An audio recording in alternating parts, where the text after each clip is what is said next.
Because we have a pretty big agenda today, and I know we all have things that we have to do. So welcome, everybody, to the Harbor Committee meeting for August 3rd. As I always do, I'll drone on for just a moment about this being this is a public meeting. Minutes are being taken, and if you, and the meeting is being recorded. We are not live on YouTube, on Zoom today rather, but we are being recorded. Jeremy's gotten that going. If you have questions during today's meeting and want to engage, please direct your questions to me, and we will try to go through it that way just to keep some order to the meeting. I'm trying to think of any other housekeeping items. Well, one housekeeping item that I always forget to do is to see who's here today. So we have 4 voting members and 2 alternates. So the only person not here today is Elliot Thompson. So in his absence, we will nominate one of you guys to be.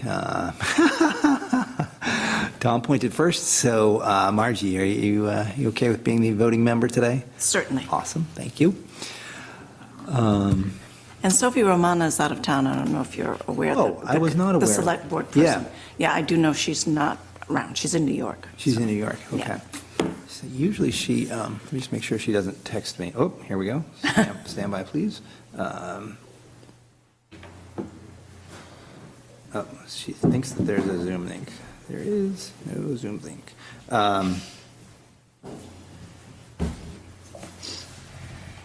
Yeah, there's no Zoom link, so I'm not really sure how she could participate. So I'll go with that. All right, I might have to answer her via text. Okay, I think that's all for housekeeping items. As I said, we do have a pretty big agenda today, and going forward, we're going to have a few more.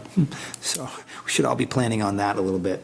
So I'm going to try to keep today's meeting moving. I actually have something very important that I need to do at 10, just after 10, so we will have to end by 10 today. So with that, do we have any public input on non-agenda items? Anyone? Ron? Yeah. Ron Hawkins, any microphone? Actually, yeah, if you could grab one, that would be great. Just press the green button. There you go.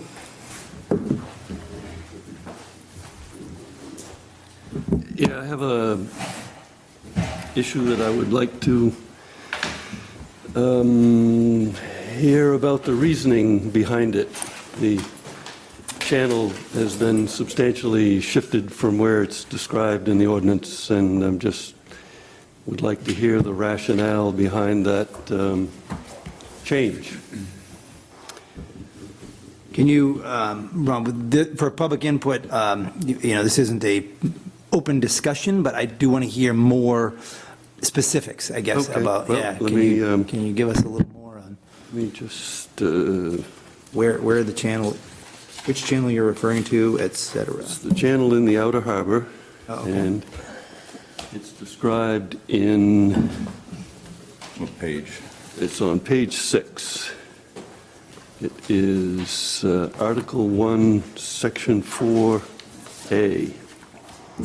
A channel approximately 75 feet wide, extending 15 feet from the inner harbor line to the center of the outer harbor, the channel's southerly line, which would be the green side, being arranged commencing at a point at the easterly end of the wharf, Camden Yacht Club, to the day marker at the inner ledges off Northeast Point. Passage of vessels shall be through this channel. The channel shall be marked with substantial municipal channel markers from June 1st to September 15th annually. So, It's not there anymore. okay, where has it moved to? It's, well, the first 4 green markers are basically in a line from, I would guess, the pier on Sherman's Point, that the granite dock to a line that used to be Phil Rains's house. I don't know who owns it now, but it's about 300 yards south of the end of the yacht club dock. So the northern end, or the western end, is moved somewhat to the north, and the easterly end of the channel is moved substantially to the south. So it does no longer coincides with our ordinance. Okay. I'm just curious about the conversation that took place that brought about that change, and how is it that we can thumb our nose at an ordinance which was voted on by the town, approved by Army Corps of Engineers, and counted on by people who navigate in and out of this harbor to be, have the channel be where they know it is. Know it is based on 50 years of tradition, maybe? I'm not sure Sure. when this verbiage was actually put together, but I suspect that if there were any verbiage changes in the ordinance, that this is a carryover from prior ordinances. So I think it's been described this way since the ordinance were written. That would be my guess. I don't have. All right. Intersection, it's still 75 feet wide, just moved over, or? Yeah, I haven't been out there with a tape measure. I suspect that it's pretty sketchy on the western end. It's the first four buoys line up pretty well with each other, not with the channel as described, but the last two green buoys, and I don't know, the red's all over the place, and then there's a speed limit, red and green on each end, just off the yacht club, and those are, it's hard to say what's going on there, but there's been moorings moved, Lyman Morse moorings have been displaced, and who knows what else. I'm simply, from memory, am aware of those Lyman Morse moorings that used to be on the south side of the channel, which are no longer there. So, So some conversation took place with regard to contacting Lyman Morse about, is it okay with you if we move your moorings, or eliminate them, or replace them someplace else, or Ron, however it was done? on page 62 is the drawing, or a photo. How does what you're saying compare to that? That photograph is of almost no value, because you literally can't see the corner of the yacht club, and you can't distinguish where the marker is on the first lens. I do have some aerial photos of historic harbor photos. I mean, they're huge. They're like the town had it done, so we can look at those.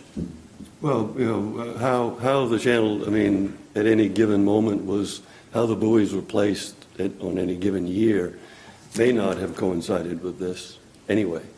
So I wouldn't rely on a photograph. I would rely simply on the verbiage that's in the ordinance. I mean, it's the description of our channel, pure and simple, voted on by the town. It's not difficult to, we don't need a whole lot of tech to see the difference between where the channel is supposed to be and where it is now. I invite everybody to go down and stand on the southeast corner of the yacht club and look at the day beacon on the end of what they call it Northeast Point, Sherman's Point, and visualize that line, and then just make an observance of where the channel is now. It's simple. It's not high tech. All right, cool. Well, thank you, Ron. I do want to look into that a little bit more deeply, since there are other factors to take into account. It is a federal channel, so we want to be careful of that as well. Make sure that everything lines up. I think that's a very fair point. So thank you for that one, and we'll put it on the list, the ever-growing list. Any other public input on non-agenda items. Anybody? Tom? Yeah, I just wanted to say that I did go to the meeting at the yacht club regarding the tidal rise. I sent everybody the link and notes the yacht club posted. It didn't really meet the expectation I had about, I thought it was going to be more specific to like Camden, and it was, there was a lot of really good information, but it didn't really hone in on what was happening, you know, really right to us. But the resources, Was it focused on? it was general in a lot of sense in that. Like the in that- entire East Coast? Like, these are issues that are facing us, greater, you know, storm surges. There is appreciable sea level rise. And here are all the government resource links where you can go and actually study your own area. And for us, it's a good resource to, as we move forward, thinking about how we're going to build things or move things. You know, it was good. It was, I mean, I walked away from there with more information than I arrived here, but I didn't really find out when my house was going to be oceanfront. Josh, maybe in that regard, the town had Lauren Cafe. I don't know if you know her. She was a Bowdoin College student. She did some GIS mapping for us. So we do have information and maps that show what sea level rise impacts over time will be, and they're really neat, and they show it on aerials. I can share that with you, and then maybe you can send that to everybody. Yeah, that'd be great. Yeah. So, but if anybody didn't get the link that I sent, I'm happy to resend it to you. Were there next steps identified? No, it wasn't that really, it wasn't that kind of meeting. That's where I didn't really, it was, here's the information, here's the resources, here's how you can go forward on your own, but it wasn't like, this is what we're going to do. Right, okay. Yet, when it was advertised the previous week, I was at the previous week's lecture, and it was kind of like, well, we can find out whether or not we have to raise the clubhouse or this, and that never really Didn't get to that. became part of the, it didn't get granular. Wasn't the Yeah. silver bullet, all right. No, but it was good, so. Cool. Thank you for attending. That was a big meeting. I regret not making it. Any other public input on non-agenda items, anybody? All right. Meeting minutes. Did anybody get a chance to read the carefully prepared July 6th meeting minutes? If so, does anybody have any comments or amendments? And if not, do I have a motion? I move to accept the minutes Thank you, of July Margie. 6th. Second. Seconded by Mark, thank you. Any other discussion on said minutes? They were so perfect that there were no mistakes. It's awesome. All right, all those in favor of accepting the minutes? 1, 2, 3, 4, 5. Thank you. Actually, you can abstain since it wasn't here. Oh, I'm sorry, I thought your hand was up, sorry. 4, it's important. That's okay. Okay, now, the Sherman's Cove report, which, thank you to Bruce for putting this together, and my apologies to you guys for not getting it to you sooner. Didn't I send an email to everyone? Okay. With your, yeah, and that's in the public access section, your Oh, notes sorry, are in there. sorry. Yep, and everyone did, we discussed that at that last meeting, Margie, and thank you for your field work.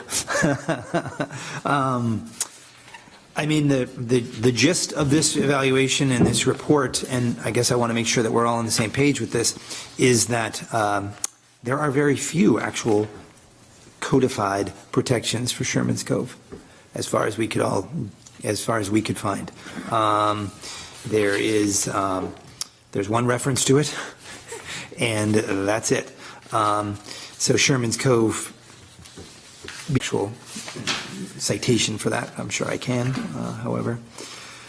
Did we miss anything on this? I mean, this is kind of what I wanted to present to the select board, because I think that there is a feeling perhaps that there are more protections in place for Sherman's Cove than there are currently. I was a little surprised, honestly.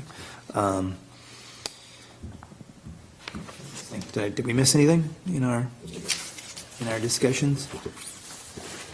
We have increased public access to Sherman's Cove through these public access points that had been somewhat lost over the years and have been sort of reclaimed.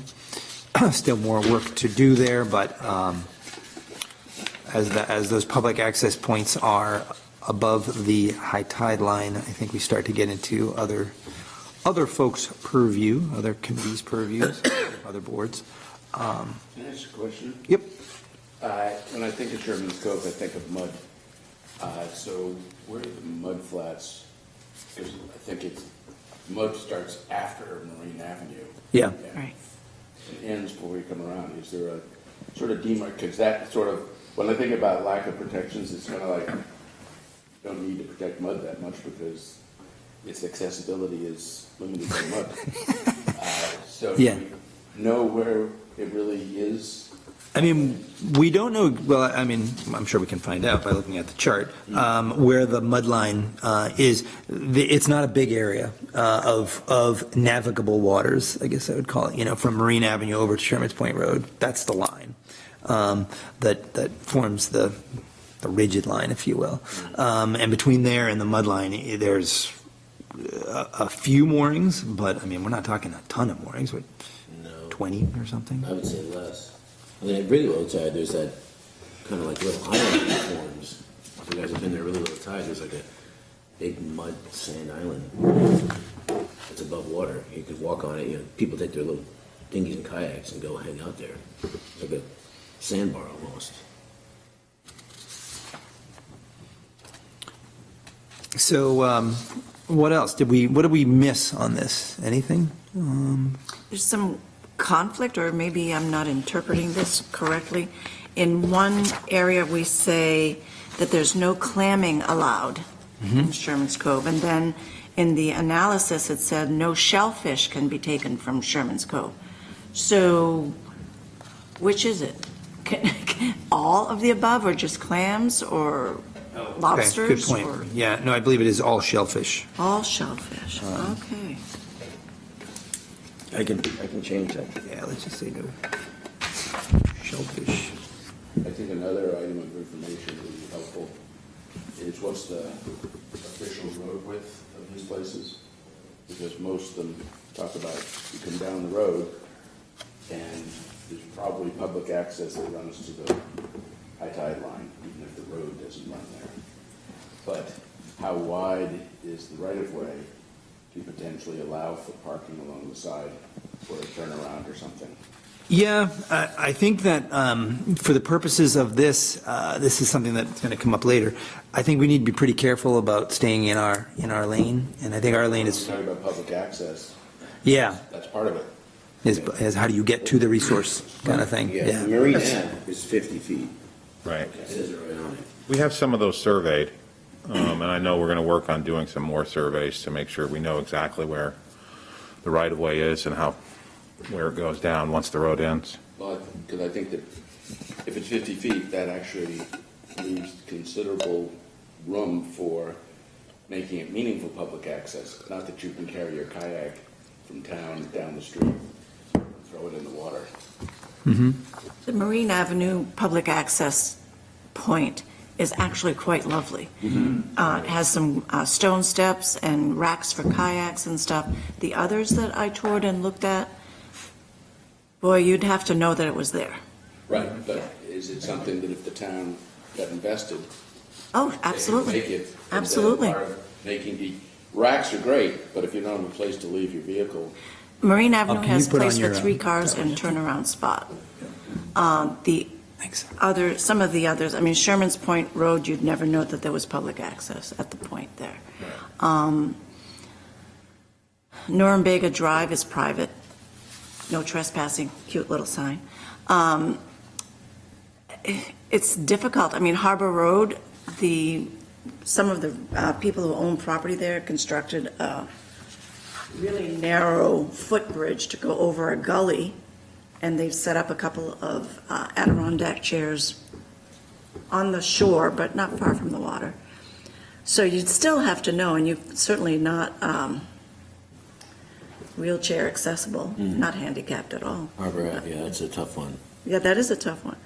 But certainly, I think, in my opinion, I think, that Sherman's Point at the T, that Sherman's Point Road at the T, the town could cut down the small shrubbery, which apparently is on town property, and create some wooden, well, like railroad tie or stone steps, so that people could go down there. And I haven't actually ever driven down that road, is that, Because you don't think of it. You well, go it's all the the way end, down. but the end of it, I assume, is not Sherman's Point residential area, it stops before that, or? You go all the way down Sherman's Point Road. You hang a right, and that's the public access, obviously, to the water there. Yep. There's a house immediately to the right. Yeah. With a stone wall. And to the left, there is a fence with access to a storage garage shed. Interesting. No, it was. I think I wrote in my report that interestingly, there's a main water meter that's ticking the whole time there behind the shrubbery on Sherman's Point Road. I'm like, people can't walk here, but main water can put a meter here? What's up? I don't know. People like their water. Yes, they do. However, apparently they knew it was public land, so they were able to place their meter there. Well, not necessarily. I mean, they might be they can put it on private property too. It could be a private meter, couldn't it? It's also, yeah, I mean, it But could be this a is private meter, but it is public utility, so. Yeah. It says main water right on the little thing. So I assumed it belonged to them. That's probably an erroneous assumption, but. No, I think it does, but I mean, I think you can have those on, main water can be on a private, I think. Anyhow, Anyway, it's weird that it's there. That's for sure. Really I think those things are. All right, anything else prior to finalizing this document? So right now, we're just changing clamming to shellfish fishing. I didn't read it, and maybe I'm overstepping my bounds, but when you say there's no protection, you mean, does it specifically say local protections? Because there are federal and state protections, and I think everyone knows that's sitting here at the table. No protections different than the outer harbor protections. Oh, okay. It's We included. couldn't find any, and I hope you will correct us if we missed them. I didn't understand, and again, I didn't read it when you say no protections for Sherman's Cove. I don't know what that means. Yeah, no specific protections for Sherman's Cove, for that part of the outer harbor that is Sherman's Cove, other than that one that we could find. That was all we could find, but I would be happy to be proven wrong on that. If there's federal My only point protections. was that if someone wants to do something out there, they still need to go through yes. other process. But that's the same as if they were anywhere else in the Sure. outer harbor. Right. That's what, we were just asked to look just at Sherman's Cove, because it is treated as its own distinct entity. And what we found was that it's really not that distinct an entity. It has a very small amount of extra protections I beyond. think the paragraph covers it. It says specific to Sherman's Cove, Yeah. and then says is protected by the other stuff. Okay. Yeah. So, but in the ordinance, I mean, you can't build any structures from Marine Ave all the way around Sherman's Cove. Yep. That is a protection. Yep, and that is in here, isn't it? There are no structures. They need a permit. Regulatory. Right, okay. Article 6, Section 2. Yeah.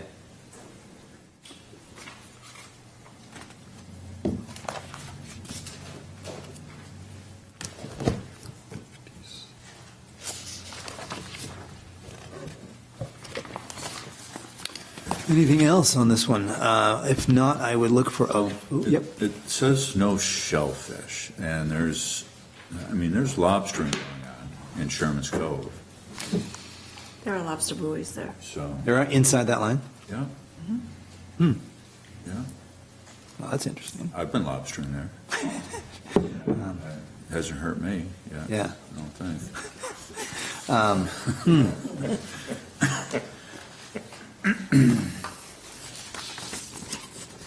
And I know several other people that lobster in there. Right. So I guess we do need to find the citation. You're the one who found that. Can you send that to me? The citation? All right, we'll get, let's cite that one so that we can be specific. Anything else on this report? So if, I would say, I'd like to get this to the select board because this was on our plate, has been on our plate for a while, and kind of leads into the next point, the next agenda item. I was just going to say I wanted to get this to them, but I think actually maybe Where's the line about the shellfishing? public use protections, page 2. There's a claiming in Sherman's Cove per state regulation, so I think we need to beef that up a little bit and Right, and but find. do we also somewhere talk about shellfishing, or we only talk about clamming? We only talk about clamming. Okay. Yeah. We want to, what we need to find out is it just clamming, or is it all shellfishing, including lobstering and et cetera? Is lobstering considered shellfishing? How do we, I'm not sure, because I would think that these regulations are only talking about the intertidal zone, and you don't do a lot of lobstering with dry traps. No, these regulations are for the whole Sherman's Cove from the line of Marine Avenue north. Description is a line, Oh, not the shore. It doesn't run from here along the shore, it goes straight across. You Exactly. can't walk across that line unless you've got awful long legs. Right. Yeah, but the point is, it's a straight line Yeah. that encompasses high tide, full tide water. Yep, yep. So let us, I was going to push this through, but actually, now that I'm thinking about it, I actually want to hold on to it and, A, flesh that out, and B, I think it's going to go along with the peers discussion. So I'm going to hold off on pushing that forward. I don't think the select board's going to need that. I think that would be a little bit too quick. Any other discussion on that one before we move on? All right. So now we come to what the bigger item for the day, which is the ordinance, potential ordinance revisions on the moratorium. I sent along a fair amount of information from that Jeremy had given to the select board at a previous meeting, and I wanted to kind of talk about how I think we should approach this. So what the select board has tasked us with doing is evaluating, starting to study that the moratorium essentially asked for. The moratorium, you guys all got the language of the moratorium, I sent that along. Put a pause on any new construction in the outer or coastal harbors, subject to certain dates, et cetera. The select board has asked us to evaluate the scope of that, of the threat.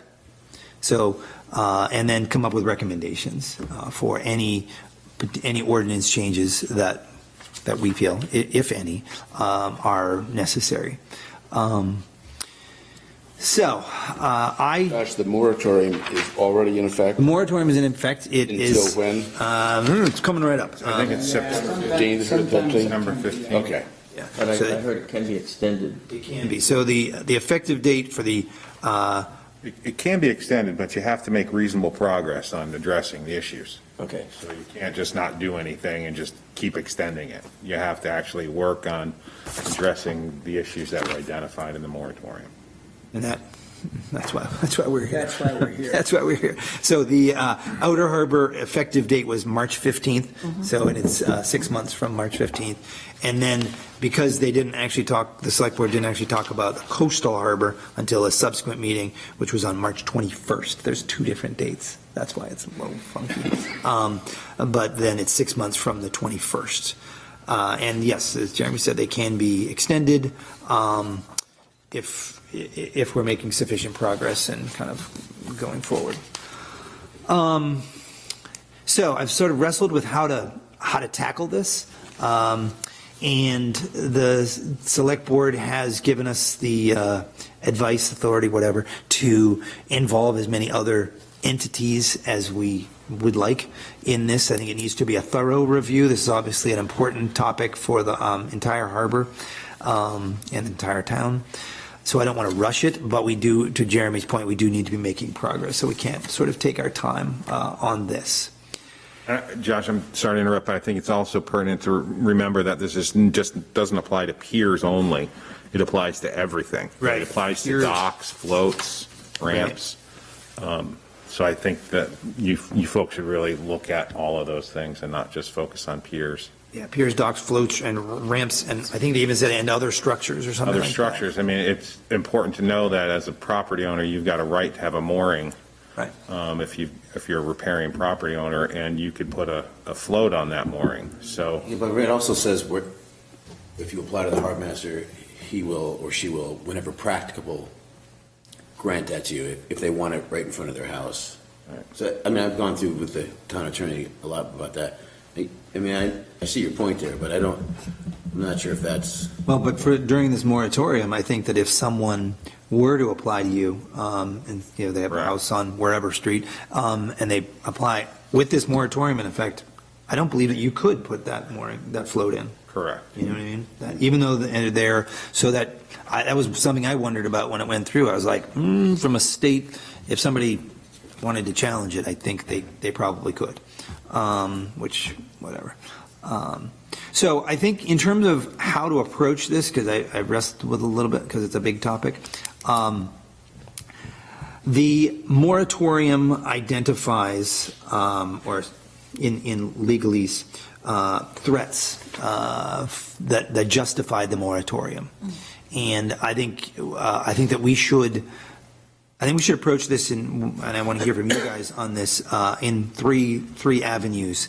One, I think we need to identify for all of us what the threat actually is, identify the threat that justifies the moratorium. Two, I just identify the size of the threat, the scope of the threat. And this is something the select board asked for specifically, was how big's the threat? What are we talking about here? And to Jeremy's point, we have peer threat, but we also have float threat. Every homeowner that doesn't have one, for instance, doesn't have a float and is entitled to one. Let's look at that. Let's figure out what that actually is. And then lastly, what recommendations do we have for mitigating, responding to that threat? So those are the three sort of buckets that I was thinking of. Did I miss anything? And Jeremy? I just think it's also important to remember there's two. It's outer harbor and coastal harbor, and you may want to focus, do the same, process on each one of those. Yeah, that's a good point. Because actually. they're very different. Right. The threat. Where's the break point? Curtis Island, essentially. Yeah, I think in the material Josh sent around, there should have been the map in Yeah. there, but It's basically Curtis. I have it somewhere here. It's basically Curtis Island. Yeah. I don't know if he's pointing anything north of that. Stuff okay. along by, We're talking about way, things around the outside that literally, face the bay. you have to have a very deep pocket to want to keep replacing Almost that should be pier and called put it harbor. out there. Almost shouldn't be called And a then there's harbor. the harbor. Coast, called Yeah, and then harbor. there's the outer harbor, Exactly. right. And the outer harbor is defined as essentially, it's just off of Steamboat Landing. Steamboat Landing is pretty close to the line, and it kind of cuts across the harbor towards the far shore. Towards where on the shore? There's 5 floats out right now in the coastal harbor. No, but in terms of the outer harbor, Steamboat Landing across to, Oops, sorry. The green is the outer harbor, Yeah. the red, the inner harbor, and so sort of Dillingham Point. I think that's right, yeah. Yeah. Everything else is called coastal harbor. There's really no harbor there. Right, it's like the bay. Yeah.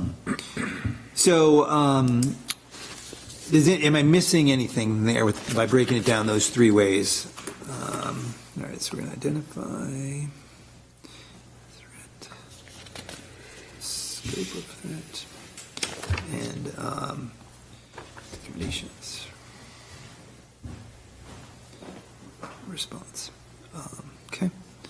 And yes, we've got outer harbor and the coastal harbor. I just want to bring up, I'm kind of looking outside the box a little bit, it'd be good, I think, if we talked a little bit about the fact that for so long, there hasn't been a talk about a moratorium, where the forefathers or the folks that made this, these rules up a while back, put rules into effect, how far the pier has to be from an existing pier, because I think they saw the fact that if you put too much in, it would be congested and would change the look of and use of the harbor. That's in place already, and now someone or a body has said to this body, we're talking about a moratorium. Can you go over it? And that's what we're doing right now. Why is that? Is it because, I think we should talk about that a little bit, and maybe present that to them as well, even though they're the ones that said, there's a moratorium in place.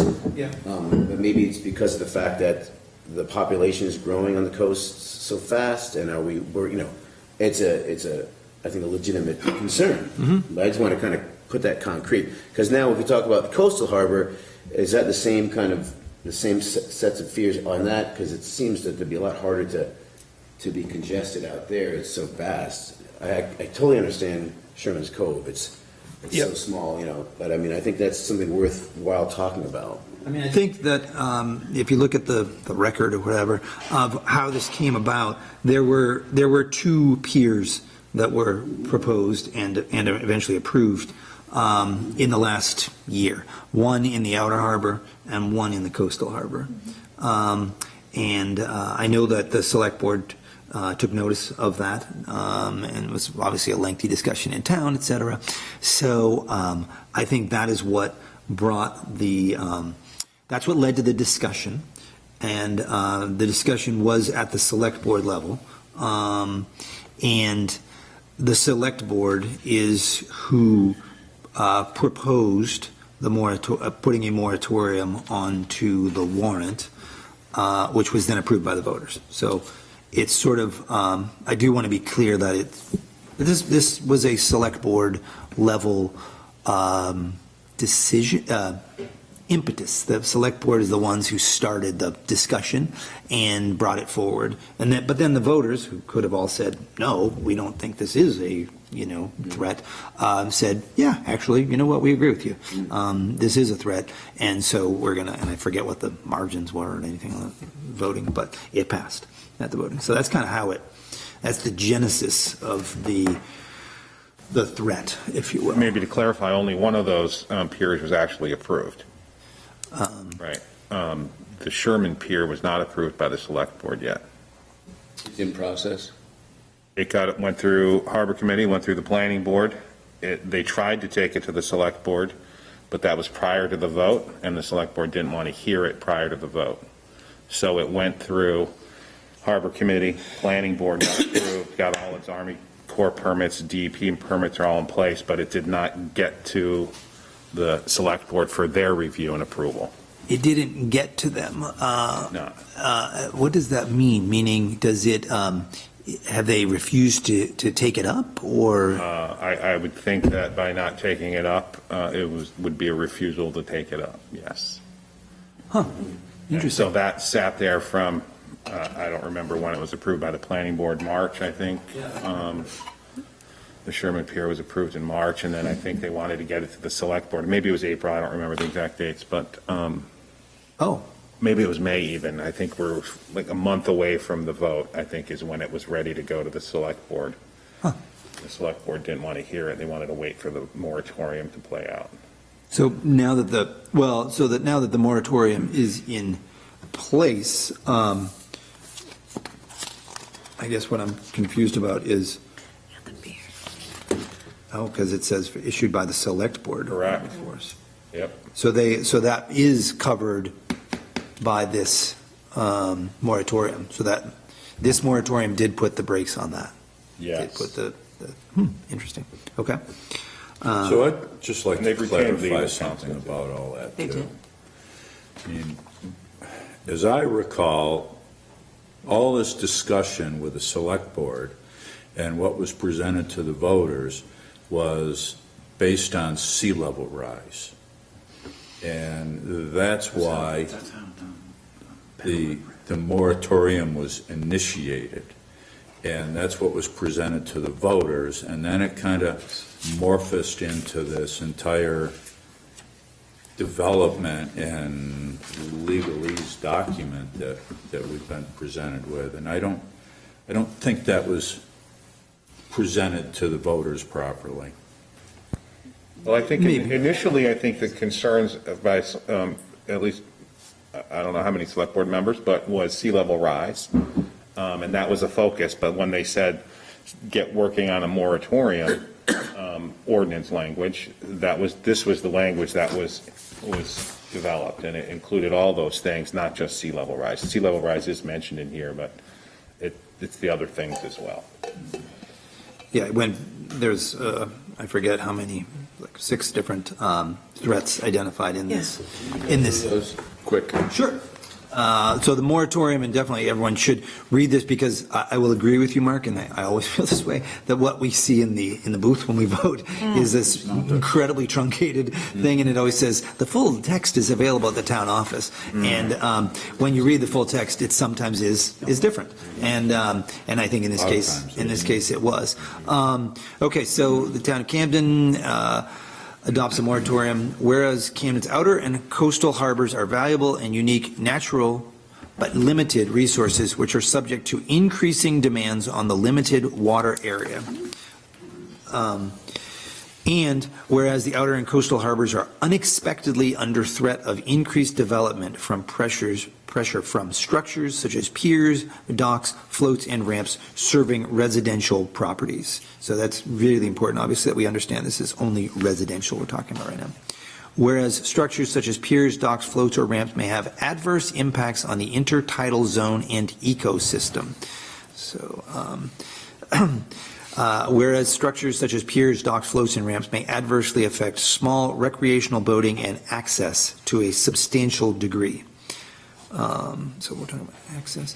And whereas structures such as piers, docks, floats, and floats and ramps, I think, may interfere with public access to and the use of the intertidal zone and the harbor waters.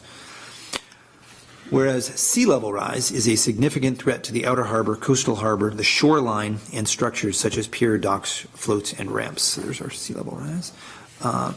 Whereas the town's Harbor Committee and Planning Board previously recommended changes to the Harbor and Waterways Ordinance, and whereas the development of additional structures such as piers, docks, and floats serving residential properties in the outer and coastal harbor pursuant to existing zoning and Harbor Waterways Ordinance requirements could pose serious harm to the public, the natural environment, abutting properties, mooring placement, recreational boaters, and public access. That's a lot in that one. Whereas the development of additional residential structures such as piers, docks, floats, and ramps, floats in the outer harbor and coastal harbor may overburden public services such as mooring placement and public access. Whereas town ordinances do not adequately address the impacts and significance of sea level rise on these structures and the environment. Whereas the town will need at least 180 days to develop and implement the necessary amendments to the zoning and harbor and waterways ordinances of the town to adequately address this development pressure. And whereas in the judgment of the town, these facts create an emergency within the meaning of 30-A MRS section 4356 and require this moratorium ordinance as immediately necessary to prevent overburdening the outer harbor and coastal harbor and to prevent serious harm. Now, therefore, it is resolved to adopt a moratorium ordinance to prohibit installation, construction, or modification of structures such as piers, docks, floats, or ramps serving residential properties within the bounds of the outer and coastal harbor as defined in the Camden Harbor and Waterways Ordinance. The term of this ordinance shall be for 180 days from the effective date. Effective date and applicability of the outer harbor for the outer harbor shall be March 15th, 2022, the date of introduction of the moratorium ordinance discussion by the Select Board. The effective date and applicability of the coastal harbor shall be March 21, 2022. This moratorium ordinance shall not apply to any permit for a pier or float system issued by the Select Board on or before March 15th, 2022. this moratorium ordinance shall not apply to routine repairs or maintenance of existing piers, docks, floats, or ramps located within the outer or coastal harbor. And that last one came up at some length at the most recent select board meeting where this was discussed. So anyone with a float, dock, ramp, whatever, they can maintain it. They just can't extend it. They can't make a major. But if it's failing, replace some planks or whatever, that is totally fine. So and then lastly, I don't really want to go too deep into this. I did attach the moratorium requirements, but it basically refers quite specifically back to the document that I just read. So that's kind of what that's what the town voted on, is this 10-point document or whatever it is. So I do think that in identifying the threat, we need to kind of go through it and say, okay, what this is what was voted on. What is the actual threat? I'll tell you, I mean, the big question that comes up that seems very apparent is, so like, we're trying to protect all these issues. How does a commercial not affect it any less than a residential? Mm-hmm. Maybe there are no commercial properties. Why limiting it to residential? It's, I mean, a pier is a pier, development is development. It's. That's true. From the 50,000-foot level, I hate to say it, but I don't agree that there's a serious threat on most of those points. I do think my priorities are to protect mooring access. And so if piers, and we had the one that we approved, I remember, Steve, there was like one mooring that might have been impacted, but that pier was not going to take away mooring space. That was the Rixon Pier. And I'm concerned about sea level rise, but that's like an engineering thing, raise them or whatever. And then, like Mark is saying, I think that in terms of that, the town should be looking at everything, including going into the inner harbor, for how a sea level rise is going to impact all this. And it's just as important whether it's the yacht club or Lyman Morris or the public landing to make sure that it's sustainable and nothing new is built in a stupid way. But, I don't see a density thing. And I have because I remember whatever year it was, and sometime in the 1980s, the Gilray Pier was this huge thing. Oh my God. I'll bet it was 20 years before there was another application. Mm-hmm. And so we've got two right now, and yes, the more I see new residential construction, the more you see the overbuilding, and there'll probably be more docks. But I still question if a dock needs to be long enough to get the float to have a reasonable amount of water, then I don't see how that's going to be really interfering with, navigation or people walking on the intertidal zone or whatever. So I think there are points there, but I think that. So I do think that we need to be careful in this discussion, and the select board honestly started down this path themselves. The town has a moratorium that is in effect, and it has been spelled out and voted on by the voters. I think we need to be very careful, though I think all of your points are valid, good ones, and I think there are others that the select board raised that are also valid and good ones.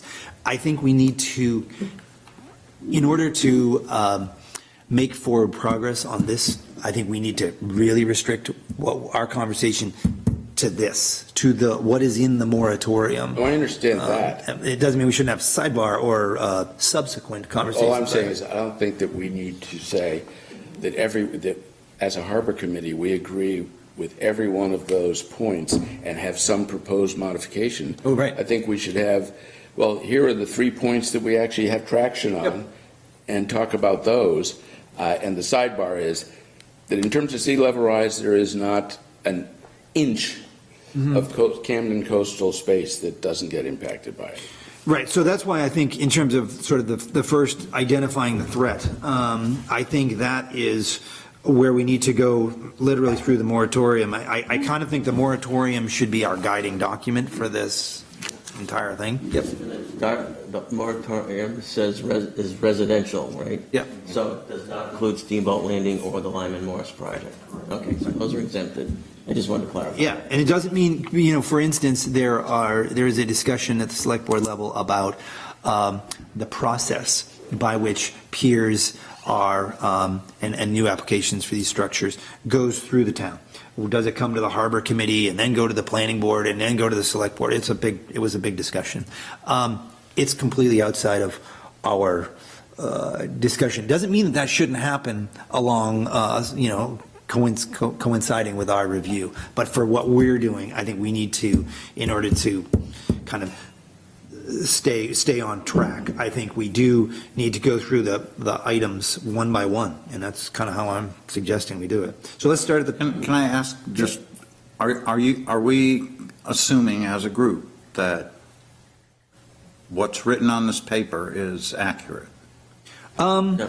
It is what is accurate in that it is what the voters Voted on. I mean, I never saw these before I voted, but, Exactly. But it is what, in the document, it yeah, did say it was is available when I got into the booth to vote. So, If you left the booth, it went. But so, to your point, Tom, I the think. reality is that some of these statements that are made here may not be accurate representations.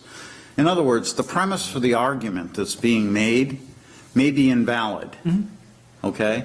So we're being asked to have a discussion on issues that may not be accurate to begin with. Well, I think only on the but I think the point of going through it one by one is I think we can then say, we the Harbor Committee. Or could they give us, if they're going to make that statement, if they're going to say that this is immediate and it's a significant threat, is there supporting documentation?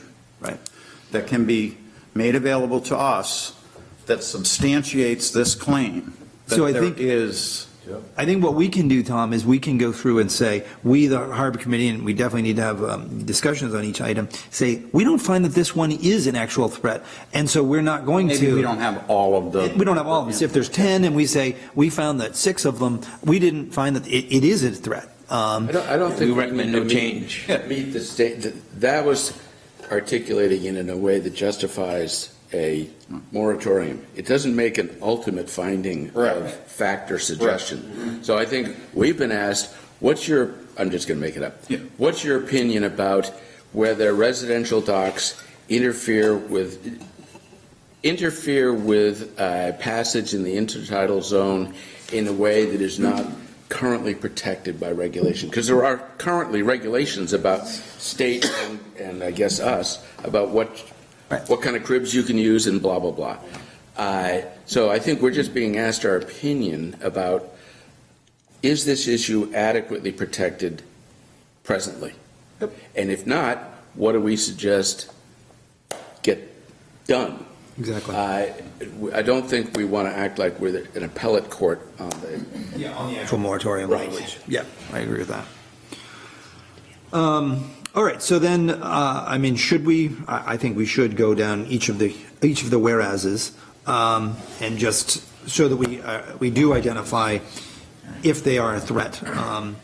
Camden's outer and coastal harbors are valuable, unique, but limited resources, which are subject to increasing demands on the limited water area.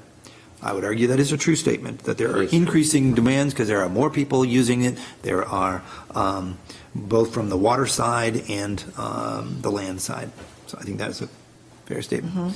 Whereas the outer and coastal harbors are unexpectedly under threat of increased development from structures such as piers, docks, floats, and ramps serving residential properties. I do struggle a little bit with this unexpectedly thing. Doesn't seem unexpected to me. But again, that goes to the moratorium. The question really is there an increasing threat of more development that is not currently dealt with by our existing pier regulations? And that's the And that point has I to do with brought like up. density, It's like you talked about, To the how far scope, apart yeah. can they be, things like that. Exactly. So, that's when- so let's look at the overall about how many piers can actually be built. Right. And in Sherman's Cove, none. Oh, you mean I think the entire outer harbor? I don't think any more can be built over in that area of the cove.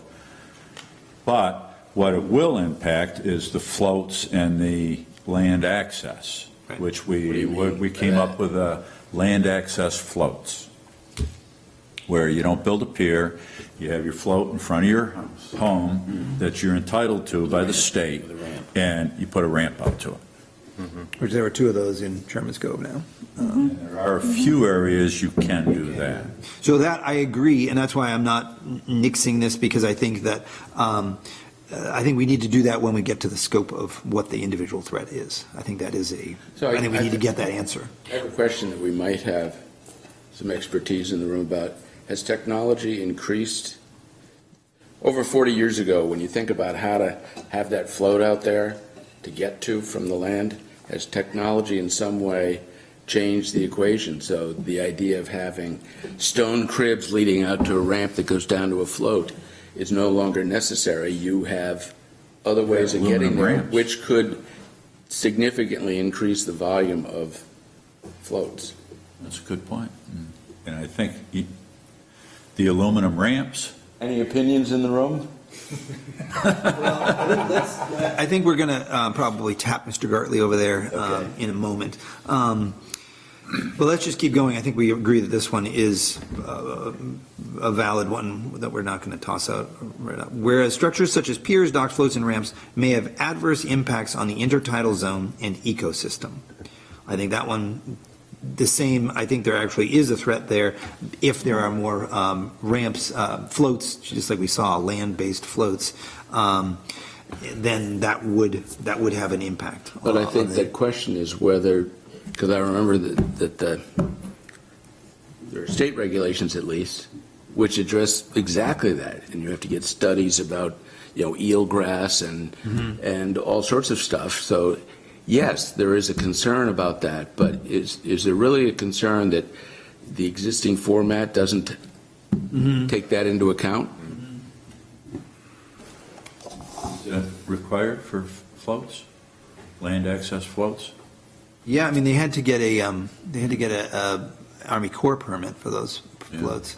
Although they did get an Army Corps permit. The question is whether they actually needed to, I think was. Well, my memory was that there's Army Corps, which is not as hard as state mandated? DEP. Okay. I mean, they have their standards and their requirements. I mean, I would guess I'd go back and look at all the piers and floats that have been approved, and they've all gotten approved. Right? I mean, they get reviewed by Army Corps and DEP, and they look at habitat, they look at navigation, they look at all those things, and they're approved by the regulators that do this every day.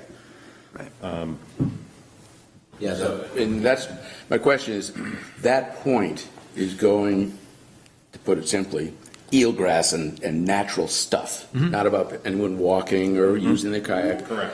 And I think we have regulations that are designed by people Who do it who every know what day. they're talking about. Right.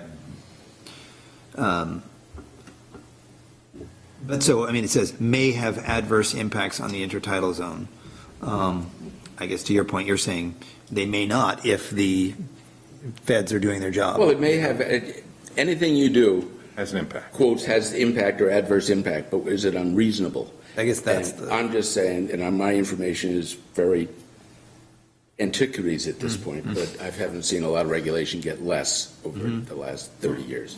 So my point is, I think, yes, but is it an increasing thing? Is it something that requires action now by us that's unique from Rockport or South Portland? I would have a real question about that, because I think there is a regulator who focuses on that stuff. Right. I would agree. Whereas structures such as piers, docks, floats, and ramps may adversely affect small recreational boating and access to a substantial degree. Okay, what's a small recreational boat? How many feet? Small recreational boating and access to a, and then there's that to a substantial degree, which is what we hung on the I last think that's time. what propagated this whole thing, is that we have verbiage that is so subjective that it makes it so your job as harbor committee and my job as harbor master, when you're reading, is this going to substantially affect this? Is it going to substantially do this?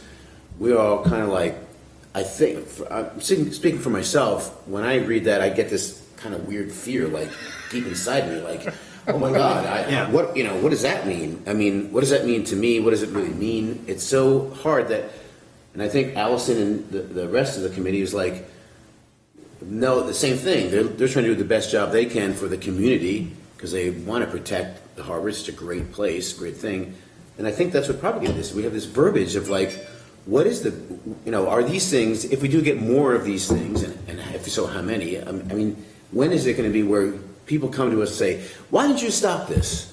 Because this is ridiculous. And I think that's why we're having this. Mm-hmm. And it's a good thing. I think that is a legitimate conversation because the whole kayak revolution is relatively recent. Mm-hmm. And I love the idea that it's a great way to get out there and small scale experience up close and personal. And I don't have a strong opinion right now about whether one dock or 10 docks or whatever, or having to go between pylons, is that around. Big a deal? Right.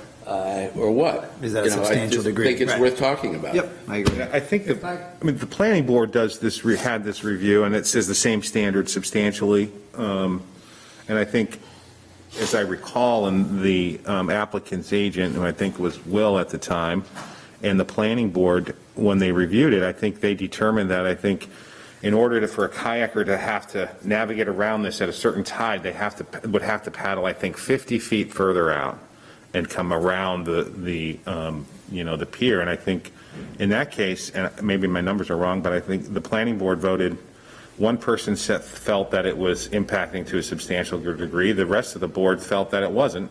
And that's why you have lay boards, and that's why you have standards to make decisions based on the information that was in front of you. And I think you had the same discussion on this issue at the Harbor Committee on the Rixon Pier. Someone made a comment about, is it substantial and, on affecting small craft. And I think you all recommended that it wasn't. Based on the individual case. And I think each case is different. Each pier is different. And I think that's what I got from Ethan Shaw, the planning board chair, when he spoke to the select board the other day. I mean, the board has standards. It's a board that has been appointed by the select board to review these, and they review it in a serious manner. And And that's the big part of our job, I think, is to look at what we have. So when we determine our recommendations and or responses, we're going to look at those ordinances and say, are these legit? And the piers can be, I don't know what is 100 feet or something. Should it be 75 feet? Should it be 125 feet? I don't know. I think that there should be an amount of feet or inches or however they want to regulate it, because that leaves, if it affects you in any manner, if it affects an individual in any manner, it's substantial affect to them. Is it though? I mean, it's an impact. It's affecting them. That's not an objective statement, I don't think. I think it's just this to a substantial degree. So I think the question is, if you're on your paddleboard and you're required to go 50 feet or 100 feet out of your way, is that a substantial amount? It might be. Depends on the individual. That's why I'm saying this is really, it's not objective at all. What does this sentence say again? Whereas structures such as piers, docks, floats, and ramps may adversely affect small recreational boating and access to a substantial degree.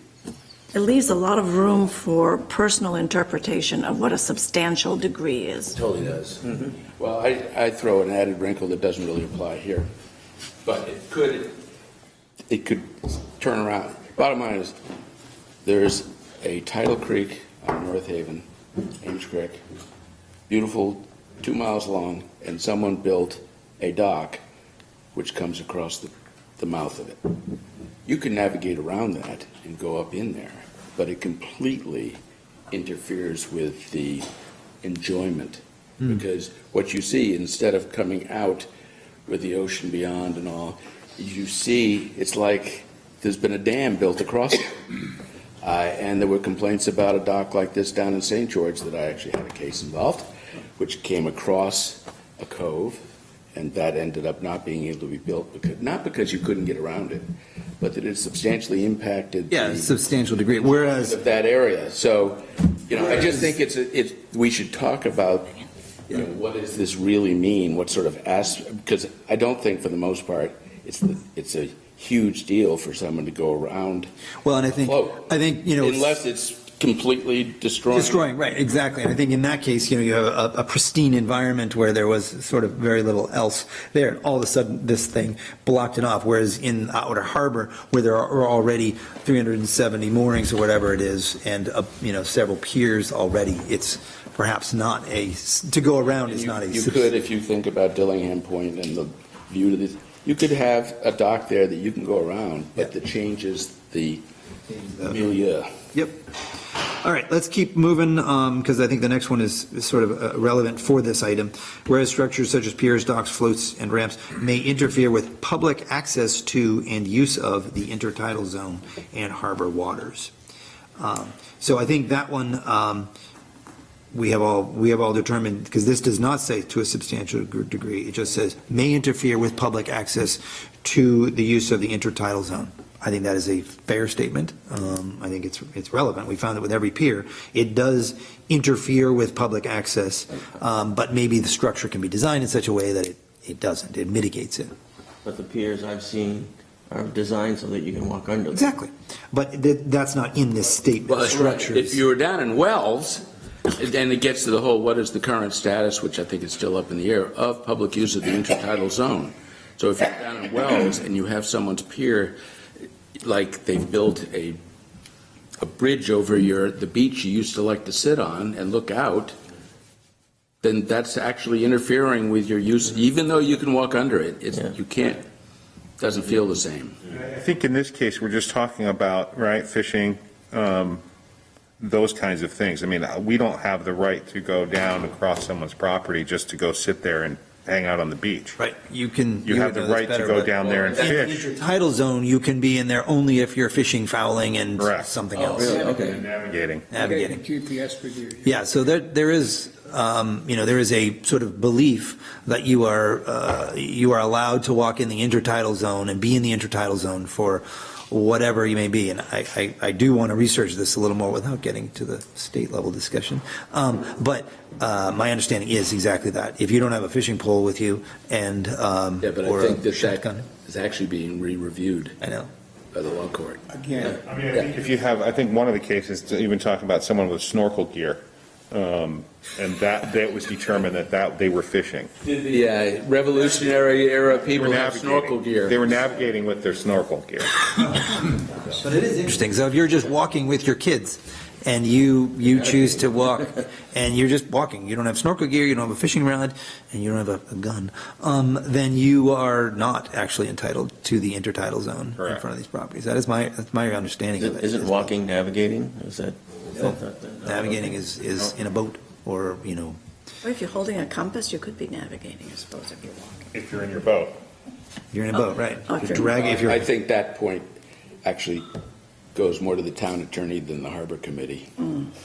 yeah, because it's, That can be a recommendation. And the only reason, I think separating these things from public access are rights of way that give people public access. Yeah. That, I think, that's separate from Different. this. Yeah. I think that was my point on this. all right, and then this one, I think, was what we have talked about, whereas sea level rise is a significant threat to the outer harbor, coastal harbor, the shoreline, and structures such as piers, docks, floats, and ramps. I would argue that is a correct statement. Sea level rise is a statement, so I think that one is a clear yes. how much and when is debatable. Correct. Yeah. Correct. We measure It's it in an terms of unknown. millimeters. But those concerns and measuring stuff this like year. that are probably We started measuring pretty this year. straightforward in terms of height. Finally. There's a difference between sea level rise and storm surges, for instance. Totally different. All right, then the next item, whereas as the Josh, town. Yeah. just to clarify, and remember in the harbor ordinance and in the shoreline zoning section of the zoning ordinance, there are standards, kind of dimensional requirements that you can only be X number of feet long, X number of feet high. Those are, I think, those are the things that ought to be addressed when you go down this road. Yeah.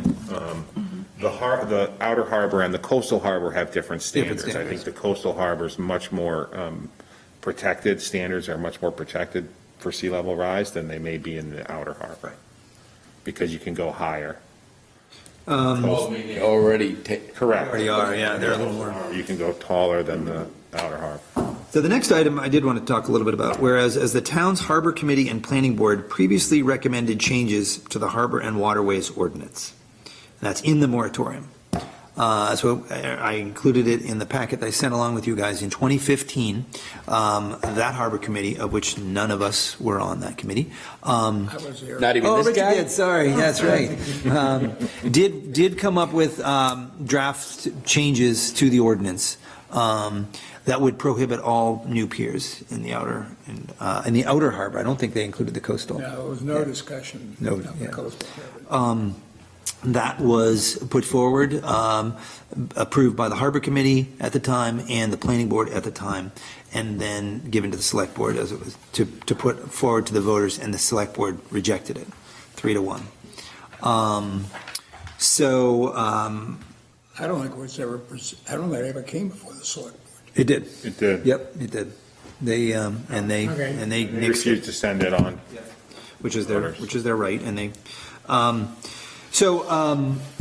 We have included that. I've included that in the packet. I think everyone should read it.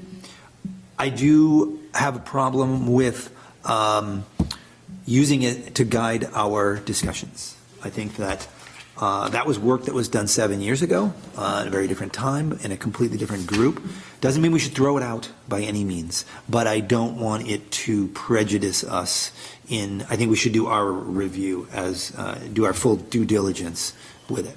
Could I add, so that statement that because the Harbor Committee previously recommended changes to the ordinance, which were rejected by the Select Board, that's a valid premise for them to use to create a moratorium. That is totally illogical. Yeah. Totally. I'm sorry, but there's Well, no way Yeah, I don't think it, that because- line should even be in there. I'll be candid and say I agree with you, Tom.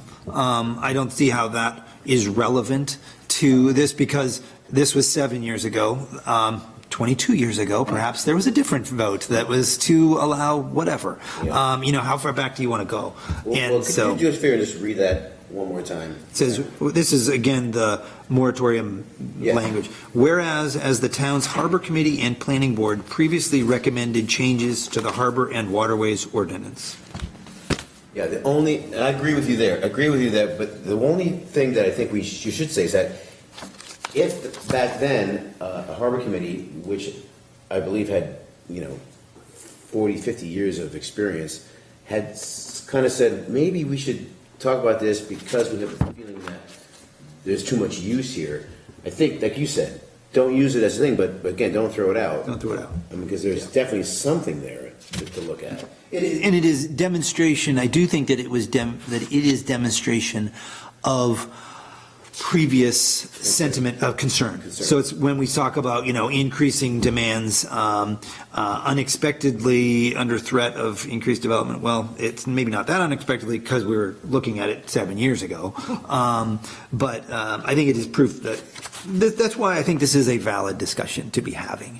But I sort of stopped there. Whereas the development of additional structures such as piers, docks, blah, blah, blah, serving residential properties in the outer pursuant to existing zoning and harbor and waterways ordinance could pose serious harm to the public, the natural environment, abutting properties, mooring placement, recreational boaters, and public access. Okay. I struggle with this one a little bit because this is a big one. You can encompass all the others. It seems to encompass all the others. So I was like, why do we have that one and all of the rest? However,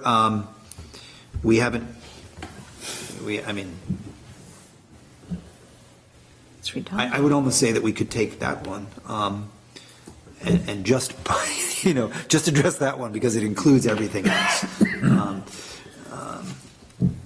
So I don't know, it's maybe redundant. I don't think we should spend our time today, our precious time, nitpicking or, debating the moratorium language too closely, because it is what it is. But whereas the development of additional residential structures, blah, blah, blah, may overburden public services such as mooring placement and public access. I struggle with that one. May overburden public services. How Can we talk about the elephant in the room here? is that? I mean, the elephant in the room is that it's very possible that, just like the Harbor Committee, and I'm just speaking off the cuff here, the Harbor Committee 7 years ago felt like they didn't want to see any more impingement on our asset. And so they're using all these things to say, here's why we don't want any more piers. And the select board now is kind of agreeing with this. So we're trying to figure out how we can nitpick and say, oh, it's going to do this, it's going to do that. And that's why we're looking at all this writing, this verbiage. Is there anything that says we don't want any more piers here, period? There may be a thing that we just don't want any more Not piers. in the moratorium. Because aesthetically, we think it's going to affect the beauty of our asset, of our harbor. That should be in there if that's what we're feeling. If we're feeling that's one of the reasons we don't want them, we should say that. That's exactly what we're saying, and we're circling around that. We're circling around it, but it's not in the language. This language was based on the state law moratorium law which allows municipalities to enact emergency legislation. So okay. the public service piece or public services, that's in the moratorium state statute on that. So, whatever moratorium gets approved, it's got to match up with the moratorium law. So that's why you have some of this. So the moratorium, and again, I'm speaking off the cuff here. The moratorium, I get it. We're so afraid, just like, wait a second, this is happening so quick. Let's take a step back. Can we do this? But if the 20 years I've been at the conventions at Castine, and I'm talking with the Army Corps of Engineers and that crew, they've got a certain thing. People need permits to do stuff, but the municipality can do whatever they want as long as they enact it. So if they're talking like, here's the moratorium, but then we have another thing to say, we're going to change our ordinance and say, instead of a 400-foot distance, you need this much more, I guess, so. Right, that's where we can change, and that's the whole purpose of this. That's what this. That's what it's all about. That's what's doing. So we can decide if we need to change any of the rules. And then this is the last one. Whereas town ordinances do not adequately address the impacts and significance of sea level rise on these structures and the environment. I would argue that's accurate, exactly. So I think that one is good. All right, and all the rest of it is just the legal mumbo jumbo. So I think we have identified, and I do think that there's one statement that kind of sums up everything, that while there are questions in some of the language in the moratorium language,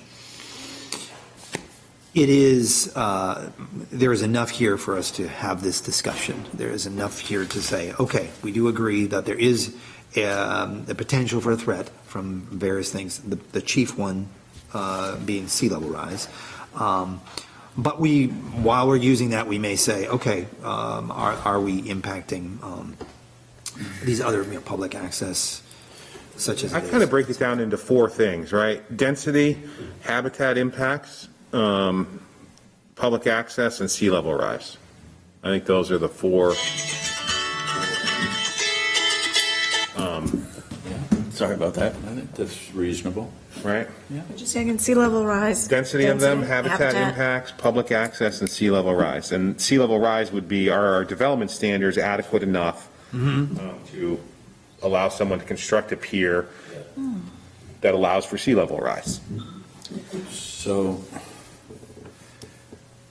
I mean, I'm just breaking it down to four different topics. yeah, and when we look at this document here that we've just gone through, and the reality of it, I think, is that it was drawn up by the town attorney to cover us and protect us from any possible lawsuits that could occur. About the moratorium. Yes.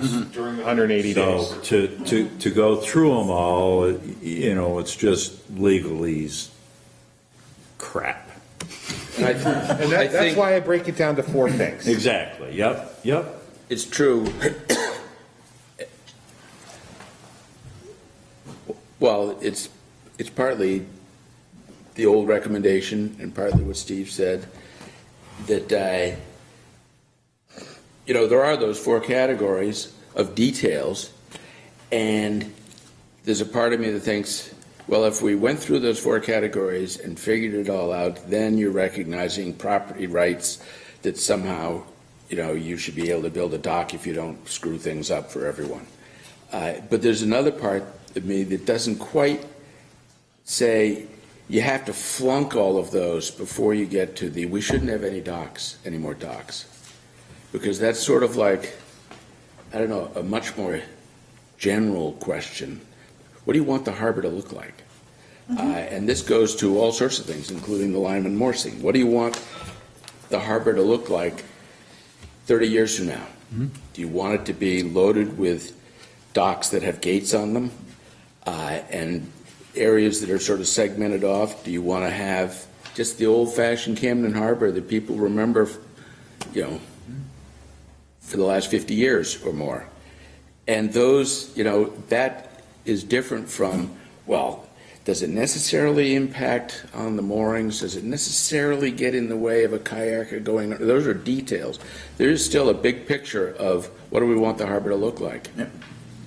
Yeah, well, what do we not want? And when we say we, I think it's very important that we say the voters, what does the What is the town community want? and what's our recommendation? And we therefore need to make sure that any changes that we suggest to what determines those statements, which is the Harbor and Waterways Ordinance or the zoning ordinance, reflects that. Because that is what essentially removes the subjectivity. No, when I say we, Yeah. I'm talking about that ultimately.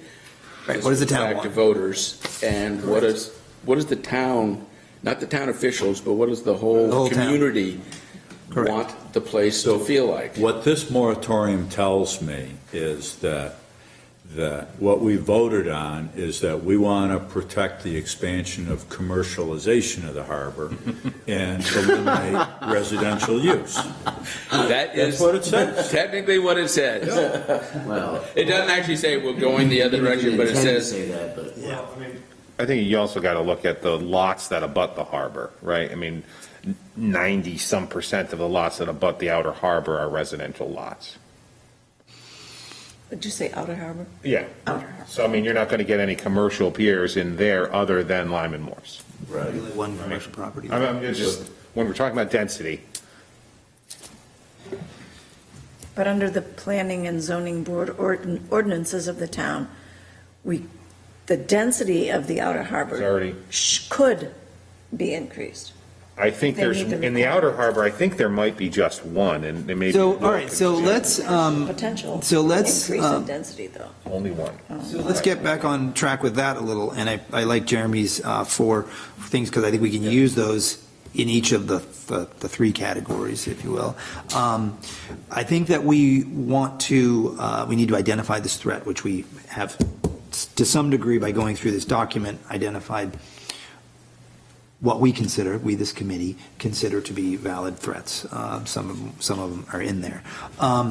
What we didn't do is start to talk about the scope of those threats. So for that, Will, are you able to, off the cuff, start to tell us a little bit? You have more information, I think, than most people about the Outer Harbor, especially, because you have been the applicant for a lot of these people.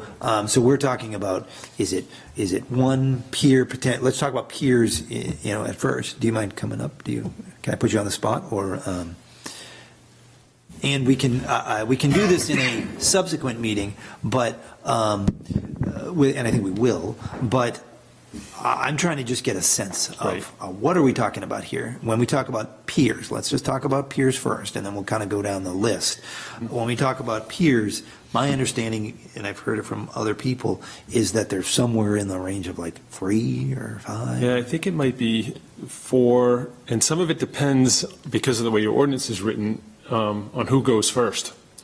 Right, because you can effectively eliminate someone's ability to put a pier in if you put one in within 300 feet of where they could put one in. That's so are you addressing the question of, which I had, how many actual lot owners are there who could stick an official pier out in front of their. So I'm working, because this whole thing is obviously impacting some of my clients, and I've been interested in following this, but Richard knows, working with the Harbor Committee probably for 30 years, close to, every time you make ordinance changes, and I volunteered to help, and so I find the whole discussion interesting, but I'm working on a plan right now where I've taken an aerial photograph and looked at the ordinance to figure out the piers that have been permitted that haven't been built, all the piers that are existing, identifying the ones that are existing that were built prior to the ordinances that restrict the length and depth, because that does make a difference, I think, when you look at it, because the Gilray Pier is clearly the longest pier in the harbor, and that was built prior to all the ordinances being built. In fact, I think some of the ordinances you have were as a result of that pier. And the other thing I'm trying to do is on that plan, label the depth of water at the float, because I think that is, an interesting fact to know at low water how much water is there at these floats. I actually took a ride Friday. Ordinance takes that into effect. It does. And so I'm trying to put together a plan that has all this information that's just totally factual. Here's what's there, here's what could be there, and I'd be happy to get that to the board. That'd be helpful. But I think that it'll be good for the select board too. Wild number. I think it's 4 or 5 if it was Additional. done strategically to maximize the number of piers. It could be less if somebody cuts off their neighbor. Right, I think there's a potential for less depending on who goes first. Okay. Right, I mean, I've got a client that wants one and he's 30 feet short of having the 300 feet. And, he's trying to talk to neighbors about sliding their piers over, or, it's kind of crazy what happens, but, it is what it is. So he's probably not going to ever get one. Yep. And I do think it's going to be important just to be completely transparent on the committee, obviously, and with the committee. Will represents private property owners. He is the source of a great deal of information because he has experience. But I think, and don't take this the wrong way, we need to take your information, as you said, with not a grain of salt, but just the data, so that we are looking at it carefully and then obviously reviewing it with the town as well. And what I plan to give you is not proposing anything. Exactly. It's just, here's what's out there, here's the depth of water, here's what your ordinance allows today. Right. And maybe show on that plan too, the line from Marine Ave. Up Oh, yeah, to- and up to- I'll make sure I show the inner harbor, outer harbor, and then the Sherman's Cove line. And I the can Sherman put all Home those on. line that doesn't allow anymore. Right. Right. When I first think about 4 or 5, it seems like, what's the big deal? Unless they're actually packed in. Exactly. Right. All right Yeah. by each other. Mr. Chairperson, I have another meeting with a mooring holder about moving their mooring, so I'm going to go, but thanks for your work. Thanks. Give me a See you call later. if you need anything. Everybody's familiar with the harbor, and I mean, I've been boating here my entire life. But last week, I specifically, because of this topic, went around at low tide and drove the entire inner and outer harbor, looking at the piers and trying to think about what the threats really were.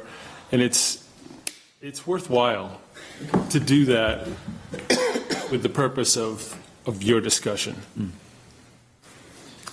Because I noticed things that I hadn't noticed. Lots of little things or a consistent thing? No, just in watching that, luckily there were some kayakers, there were some paddle boards. It was just interesting with this topic in mind to focus on those things. And when you're not going for a purpose and you're just out there boating, everything is just kind of part of the whole hustle and bustle. And it was Friday, so there was a lot going on in the harbor because of the yacht race. So there was about as many boats as you could get and as much confusion as you could get. But it was just a worthwhile trip. But I'm hoping that the select board will do that too. Mm-hmm. Yeah, everyone should be. Because I think it's I was easy. out there on Friday. Yeah. So one thing though, Usually that prefers harbor.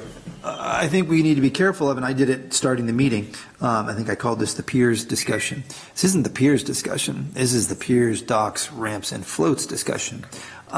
So your study, if you want to call it that you're doing is really specific to piers.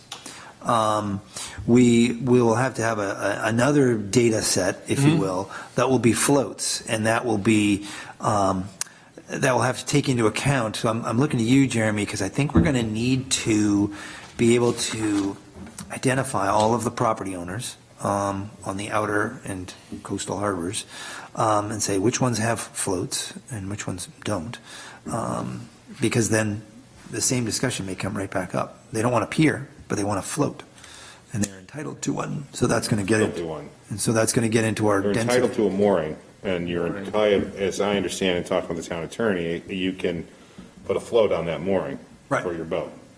So you don't Right. have to just put your boat on the mooring, you can put your boat on the float.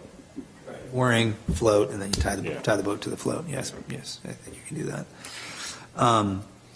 So in terms of the other, so here's, that would be the floats. I mean, I do feel like docks and floats are sort of the same thing. You know, Well, aren't they?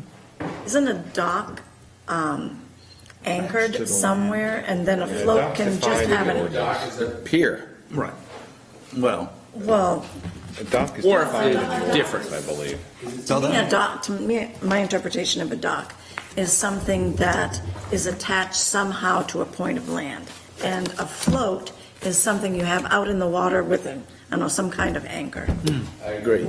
But a pier and a dock generally are attached to the land, have a walkway, and go to something that lets you get to your boat, generally. That's how I look at it, but it might not be the Define the- proper definition, I'm not sure. Yeah, we don't define dock. We don't? Yeah, we don't, yeah, there's no reference to dock and the definition. So that's interesting. Piers and wharves and floats. Yeah. It's interesting. So they'll say pier and dock is synonymous. Yeah, Okay, so, I mean, maybe that's a good That's thing. a to- recommendation. Yeah, I was going to say, in the moratorium, we do, use this word dock, which maybe we just treat docks and floats, we'll have to specify that in our recommendation, that we are treating docks and floats as synonymous. I mean, docks Docks and piers. Permanent platform type Docks and piers is structure. synonymous. A float is something out in the Yeah. water. Correct. Okay.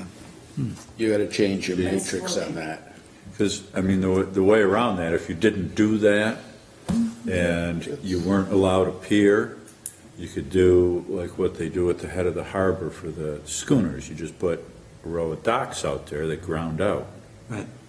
So that's, Well, that's what I'm Why it thinking, should I don't be. want to confuse it, but the two that were just approved in Sherman's Cove, those were approved as floats, I believe. Well, if, And they're connected to the dock by a ramp, to the shore by a ramp. yeah, So it's a float, did it become a dock by being connected to the shore? no, it's a float. It floats. A dock does not float in Bob's world. I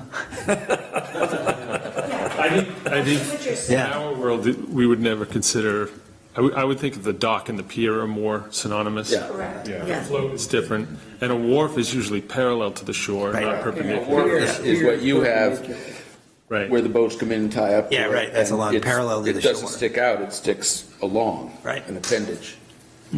Okay. A float can have a ramp and not be called. A float can have a ramp and not be called a pier. Right, not be- right. That's what The the question is, what is that thing it attaches to on the land? Correct. Right. A bulkhead? A boulder bolt. that glaciers left there, yeah. A tree. Wedge. You have to- So in terms of, let's just call it piers and docks. So Will is creating a list that we will take a look at, because the work has already been started, for the piers and docks of the threat. Jeremy is going to get us the list of, the map of shorefront property owners. Can you do that? You can, right? Like just looking at the plots Yeah. all the way along? Yeah. And that way we can determine what the, if they all. I if may they- not be able to tell if everyone has a float, though. I mean, I'll be using aerials for that, and maybe their float's not there when the aerial was taken. Right. And they are entitled to a mooring, Yeah. of which it may be, if I live on Bayview Street or something, my mooring may be over by Sherman's Cove. That may be just where I wanted it. It doesn't mean that it has to be directly in front of my house. I don't believe so. That's You may true. not Is want that it in front of true? your house, and you don't have a way to access the water right there. You may want it. So it doesn't have to be immediately adjacent to the property. So, but anyway, if you could get us that, I think that will be, that would be great. Okay. And then for this discussion, I think, again, it's important to separate the coastal, do this task, these four things, density, habitat, public access, sea level rise, do them both for outer and coastal. Because they're very different, and So let's talk a little bit, so I think that'll cover us for the density. I think we now know the work points there. But for habitat, obviously the state and the federal government has their rules for preserving habitat, like we talked about, the eelgrass and all of that. What at the local level do we have to protect that? Is it the shoreline zoning? Just defer to the state? I mean, who locally has the experience to make that decision? You know? I mean, like in ordinance our, says that the ordinance says the planning board can seek, professional help to determine some of those things. But generally an applicant provides, a consultant provides all of the submittals, and the planning board reviews those submittals and makes a determination. I think the select board, they referenced asking the Conservation Commission to maybe assist in this. It's a tough one because, if you've got the Army Corps and the DEP that is their statutory authority to regulate and ensure that there are not significant impacts to habitat. And they find that, they do this all the time, and they've reviewed how many piers in the harbor, and they haven't found any contribute to significant habitat impact. And then, I just don't know how you go there as the town to say, okay, well, we're going to say it does cause a significant habitat impact. to overrule. The state regulations do apply in the Yes. outer harbor zone. Yes. So we would be adding an extra layer of something on that, Yeah, I guess. If you want. if we want to. So I think. And my question is, do we really need to do that? I So think that's what a we fair should- question. Yeah. I think it's the Rixon, is it the Rixon Pier? I just got, right, the one on Harbor, right?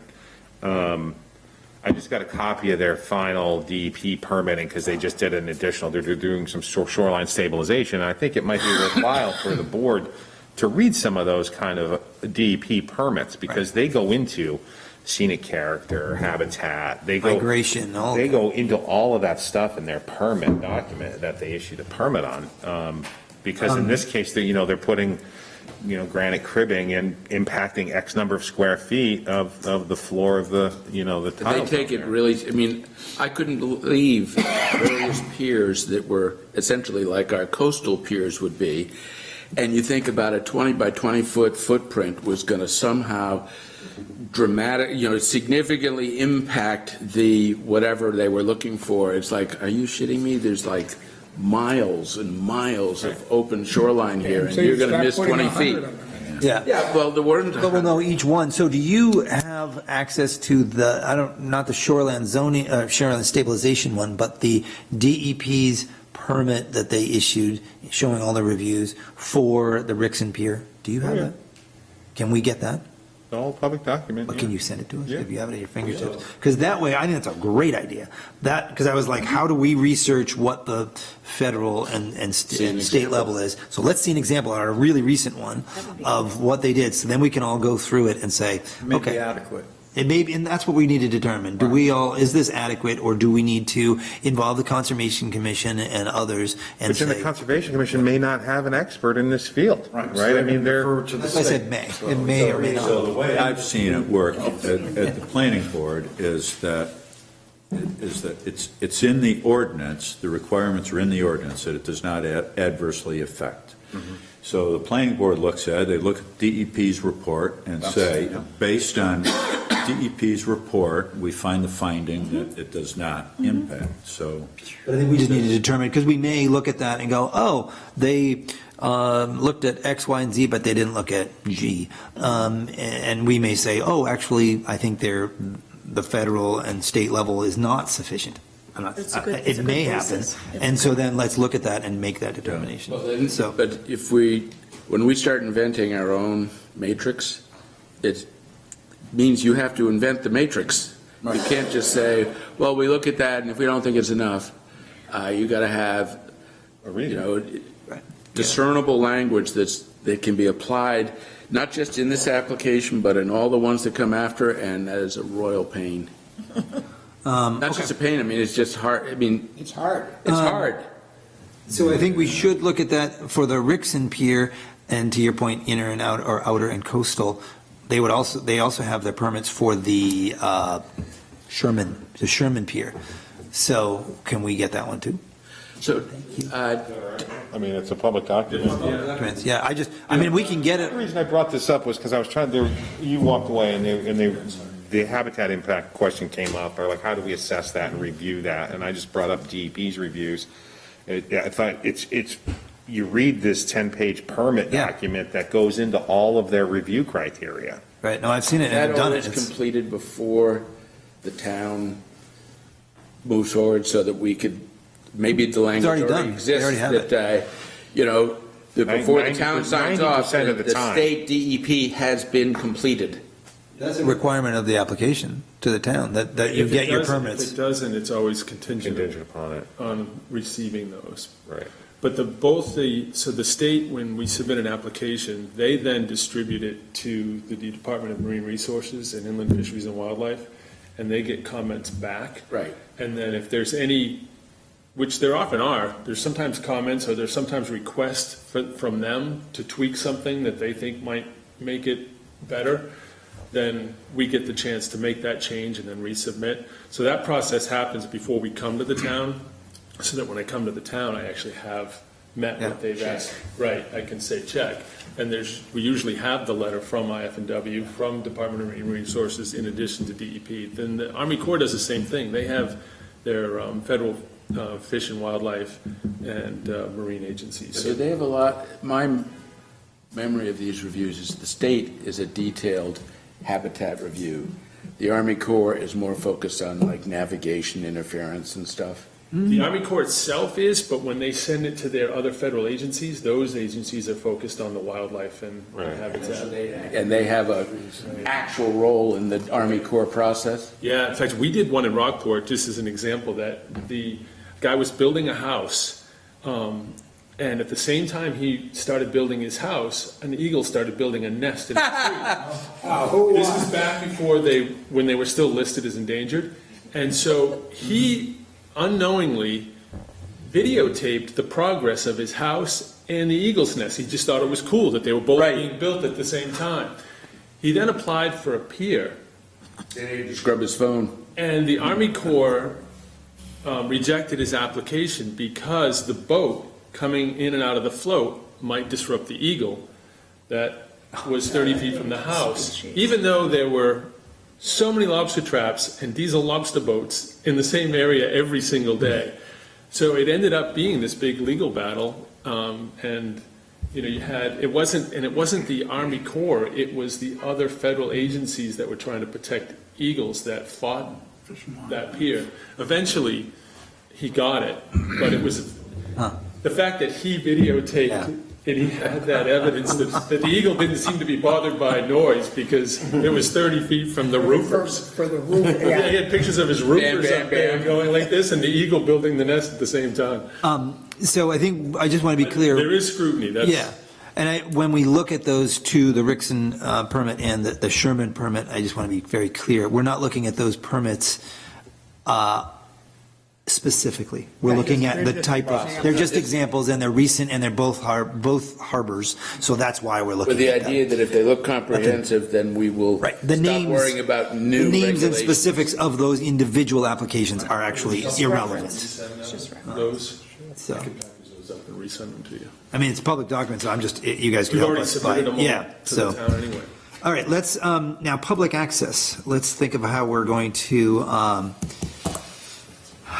involve that. Now, I do think that, I do think that we do need to look at the Wells case, the fishing and fouling. Well, I think The public access. is got many tangents, because you can be talking about walking, Right.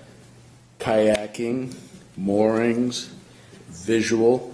So I think we need to break it down. I think we need to say, we essentially have 3 zones that we need to talk about in both harbors. We have the water zone, which we're all south of outboard of the low tide zone is owned by the state, and so we can all go there. So that's pretty simple public access, I guess. But then there's the intertidal zone, which is what is the public's right to the intertidal zone, regardless of how you get there. Maybe you just dropped from Mars and you land in the intertidal zone. What is your right to be there? And then lastly, the shore side, the public, the how would I describe that? From land. Public right of way access. Right of way, because that gains you access to both resources, to the intertidal zone and to the state-owned waters. But in theory, what's a pier coming out from where one of these streets comes down and has public access? Isn't there already, what's the sideline setback on that? There's a 25-foot structure Yeah. setback from property lines. No, what, from the sideline? So you could have because I thought when we were reviewing that the pier that pokes out into the harbor has to be more than 25 feet from the property line. Not necessarily. Oh. no. Yeah, So it could, It's not a huge number. so the bottom line is, I think it's very legitimate that where you have one of these public access lines coming down, and you put a pier 25 feet away that's got, that's going to interfere with the public's ability to come and go off the beach there. With the public's ability to fish waterfowl and. No, I'm talking about, literally, I go down to the end of the street, this is in the new era, where you can park on the sideline, you put your kayak in the water, and now 25 feet away, which is less than this room probably, there is a dock going out like Gil Ray's with a float, and that's, whether it's physically making it impossible, it's certainly interfering with the enjoyment of that public access. I'll label on the plan I'm creating, I'll label those public at Marine Ave, Sherman's Point. I'll put them on the plan. Okay. Harbor Road. Harbor Road. Yeah, and actually this So is, you can see where Whether they're land actually- relative to existing piers or piers that are allowed under the Yeah. current ordinance. make sure you include Steamboat Landing. That's Yes. a public Yep. access. Because I'm thinking this is where it ties into your work in the Sherman's. This is where the Sherman's Cove piece kind of comes back in, is those will be the public access points that we will consider. Do we need? I'm sorry. Go ahead. Should we, with public right from the land to these points on Harbor Road, Sherman's, whatever, should we think that part of this responsibility lies with Parks and Recs in the town? Yes or no? I think you should just keep your discussion and review focused on once people are off of the right of way and into the intertidal zone. Intertidal, right. That area, and leave that other discussion.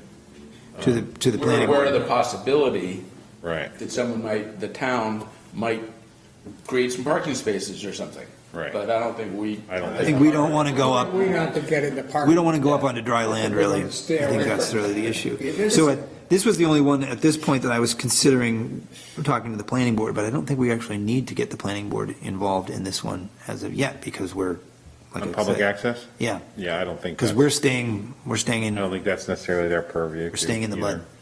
Staying in the mud. Okay. And then lastly, the sea level rise issue.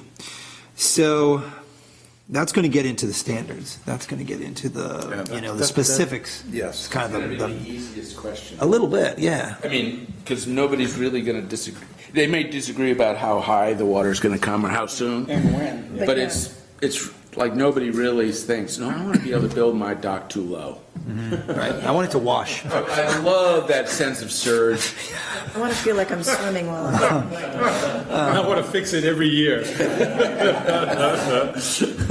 So how do we quantify and/or get data on this one? I mean, it's in some ways the easiest Go one. there. I don't think we want to, because I think that, as I said, that's everything from the Lincolnville town line up through the waterfall. in the harbor. You know, every single property owner is being affected by this, and whatever performance standards you have are probably going to be quite similar. Well, but this is, Wherever high tide can go. but this is the one that will determine the height of the pier, for instance. So I But think it doesn't really. It's not unique to us. Unless a pier can be modified. Right, now you hit that's exactly it. It's Now- what are you now able to Will designs it So we remediate can lift it up and put another 12 by 12. because of, we don't know whether sea level rise will continue at this rate, will slow to this rate, what it will be then. However, when you are constructing a pier, that pier must be constructed in a manner that allows for you to remediate based on the current sea level rise statistics. So when you were explaining a previous pier, you said, hey, we can build a cribbing this way. If 10 years from now, sea level rise is 2 feet higher, the construction allows us to lift that, add additional cribbing, and therefore bring that pier to a safe level.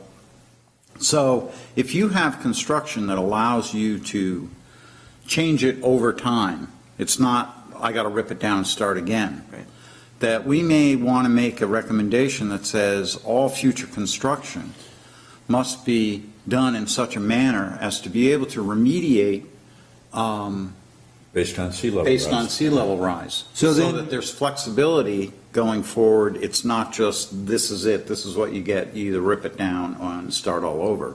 so. Then we We should. predict there'll be another one. These things last a long time. Right, and we are not in a position, neither are the scientists at this point, to say, we've extrapolated that this is going to be sea level rise, that's hard and fast, and Right. that's not true. So then, in terms of action points, we should be looking at the standards and construction standards, really, in the ordinance, because it does have some, to see what the existing says. So, Right. because it doesn't say right now that piers need to be constructed in such a manner that they can be raised, blah, blah, blah. No, it's just, And it we gives may, specifics as to it height. says it can be length, 6 feet high, or blah, 8 feet blah, high, or blah. 20 feet, whatever Right, it but is. it doesn't say that they could be modified to adapt to Did you have sea something? level rise. Yeah, so Camden's one of the few locations, I think Rockport does it, and there's a few others, but most towns don't have limits on the height.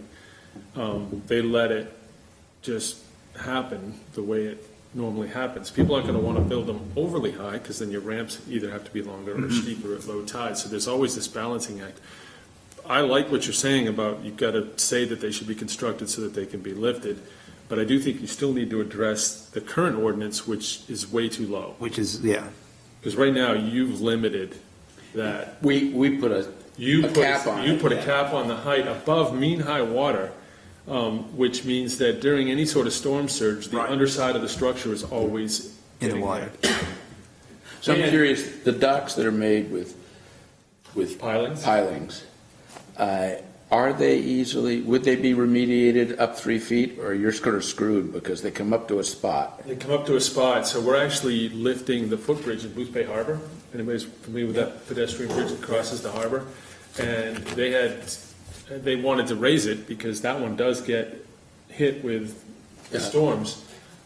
But because it's all piles and pile caps, they would have had to redo all of them, like 500 of them, in order to raise it the amount they wanted to. That's a long bridge, too. It is. So the compromise that was we're doubling and tripling up on cap beams. But you can only do that So many so times. high, and then it doesn't become stable anymore. So it is something that, once you put that in the ordinance, it'll have to be considered. It's a lot easier to do with the granite. You just make sure the base is wide enough that you can go, another 3, 4, 5 feet. And one set of granite, you can make 2 feet. You can do a 2-foot jump quickly.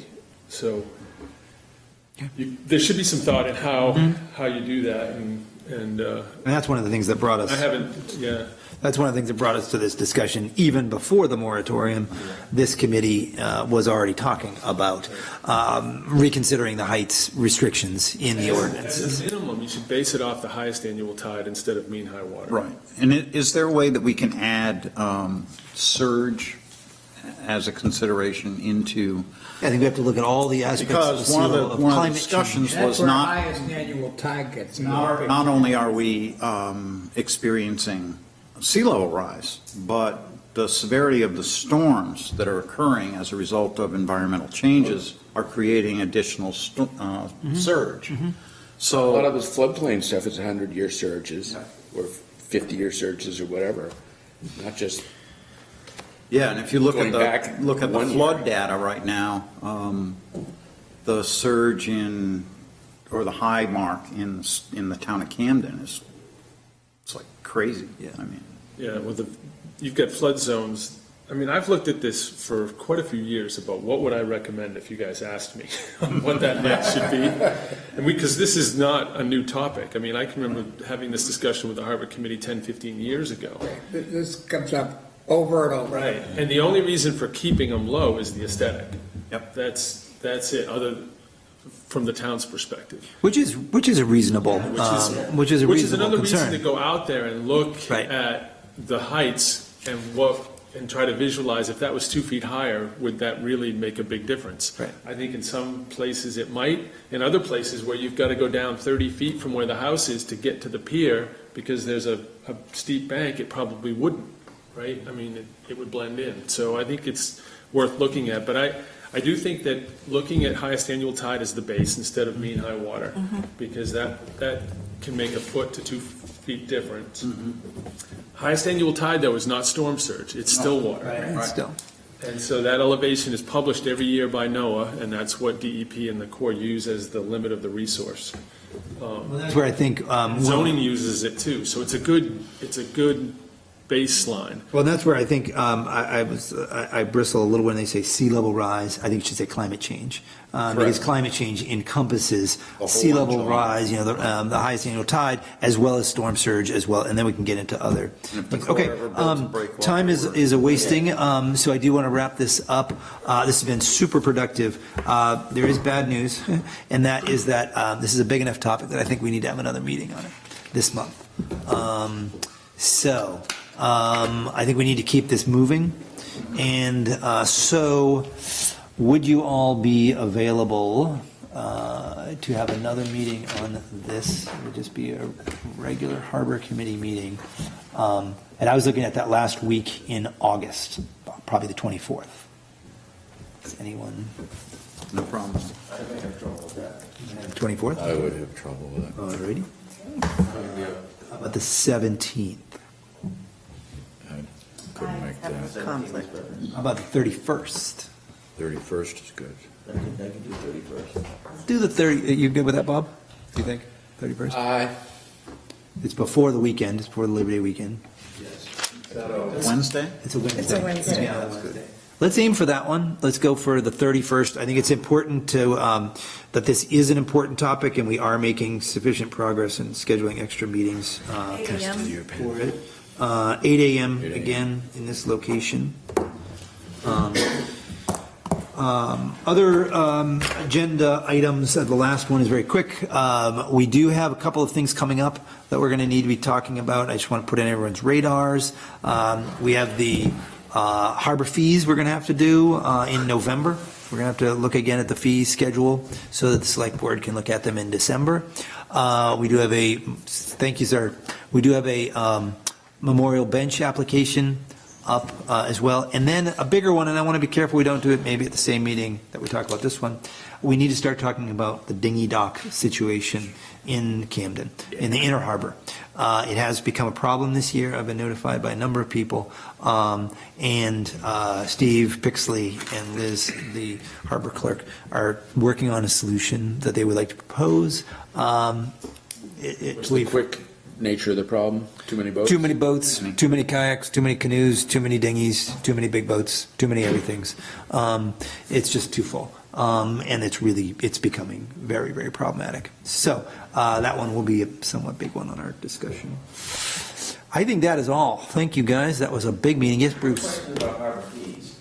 Is there a way to request, before we address the fees, request a revenue statement of how much came in, how much was spent, stuff like that? Because I think that's important. We've never had that before, at least during my tenure. We tried to spend only 20 minutes on that. Awesome. Nothing further. Thank you, guys.